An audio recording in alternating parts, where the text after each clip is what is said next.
खुशी की बात है। और खुशी की बात ये है कि 22 जनवरी को भगवान श्री राम लला जी जैन है वो अयोध्या में स्थापित होने वाला है। भगवान आने वाला है और जेकर खुशी हम सबू मनाते तावो वही खुशी में वही आनंद में एक सुंदर से भजन है। चाहूँ सबके हाथ खुले मीठा मीठा दादी के साथ ये सुंदर से भजन भजन।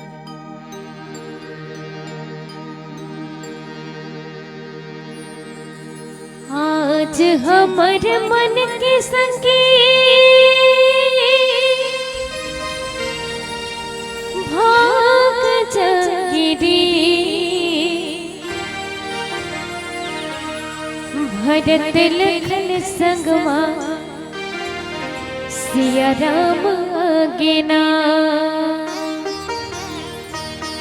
भरत लखन संगमा सिया राम आगे गीत के भाव आवो और कहना है सबला दोनों हाथ खोल के कहना क्या है कि भरत लखन संगमा सिया राम आगे आवो। आज हमर मन के संगे भाग जागिरी आज हमर मन के संगे भाग जागिरी भरत लखन संगमा सिया राम आगेना भरत लखन संगमा सिया राम आगेना। आज हमर मन के संगे भाग जागिरी आज हमर मन के संगे भाग जागिरी भरत लखन संगमा सिया राम आगेना भरत लखन संगमा सिया राम आगेना।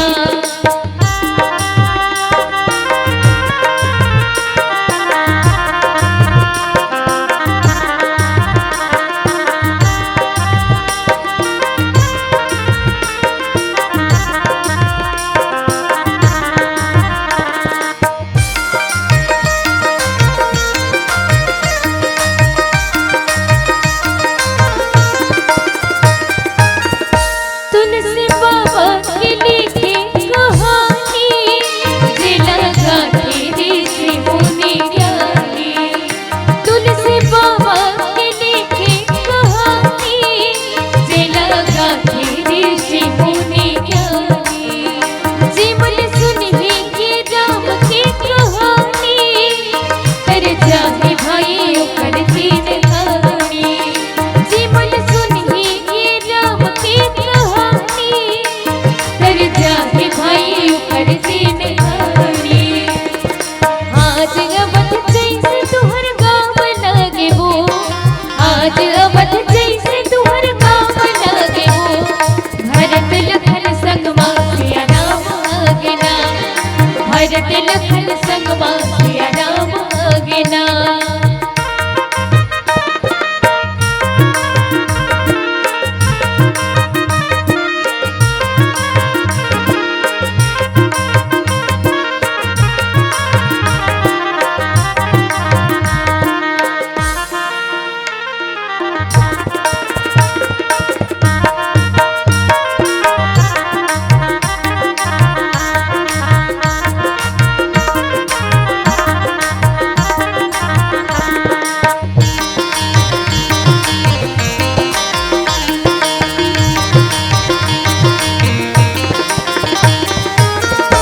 बड़ा मुश्किल में दर्शन न पाए कैसे राम के भजन लाने गए बड़ा मुश्किल में दर्शन न पाए कैसे राम के भजन लाने गए। चलो जोड़ मिल के राम भजन गाओ अपन जिंदगी के रंगाना बनाओ चलो जोड़ मिल के राम भजन गाओ अपन जिंदगी के रंगाना बनाओ। आज सड़क जैसे तुहर गाँव लागे वो आज सड़क जैसे तुहर गाँव लागे वो भरत लखन संगमा भरत लखन संगमा। यागू डहार के नोनी मन खूब सुंदर गाते भाई एक बार नोनी मन पर जोरदार ताली बजाओ आप सब से निवेदन है।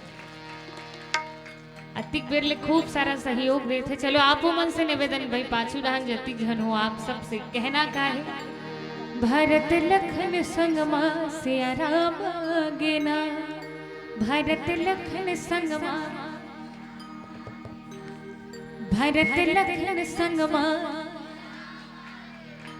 अच्छा अब ए डहर वाला मन चुप रहो, जति गोल दिखत ना इकर मन के पारी है ना, यहू मन ले घाव गान देता। चलो आप सबू से निवेदन भाई, भरत लखन संगमा तुहर ले कमती है का, तो चलो सबू से निवेदन भाई, जे मन छूट गए हो उकरू मन से एक बार पूरा मीठा मीठा ताली के साथ कहना है, और कहना का है, भरत लखन संगमा। सबके दोनों हाथ खुले, और राम जी के आगमन होते तो खुशी में दोनों हाथ की मीठी मीठी ताली के साथ एक साथ कहें, भरत लखन संगमा सिया राम के नाम, भरत लखन संगमा सिया राम के नाम, भरत लखन संगमा